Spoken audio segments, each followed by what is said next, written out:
llamo José Luis Sánchez Carazo, soy el jefe de sección del Servicio de Dermatología del Consorcio Hospital General Universitario de Valencia. En el hospital vemos a diario muchos pacientes con psoriasis moderada grave. La gravedad de las lesiones difiere mucho de un paciente a otro, en función de la extensión, la localización de las lesiones y la afectación emocional del paciente. Para poder hacer un correcto seguimiento, es preciso que el dermatólogo pueda valorar correctamente la afectación del paciente. Hoy en día, la escala que más se utiliza para medir la gravedad de la afectación de la psoriasis es el PASI. Pero el PASI es una medida imperfecta, ya que da un valor de PASI total. Es posible que pacientes con diferente extensión, localización o afectación de las lesiones tengan un PASI similar.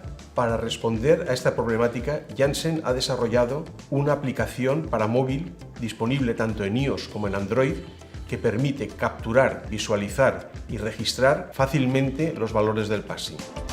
Para crear un nuevo registro solo tenemos que indicar el tratamiento que lleva el paciente y de una forma intuitiva marcar la extensión, descamación, eritema, induración de cada área. También podemos añadir notas asociadas a la medicación. PASI Evolución nos permite visualizar el impacto de cada factor clínico en cada área y saber el porcentaje que aporta al total.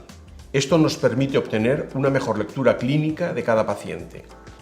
Además, disponemos de gráficos que nos permiten visualizar la evolución cronológica de la enfermedad y los diferentes tratamientos que ha recibido el paciente. Cada PASI puede ser exportado y contiene un cuadro con todos los datos de la última medición, así como un gráfico acumulativo.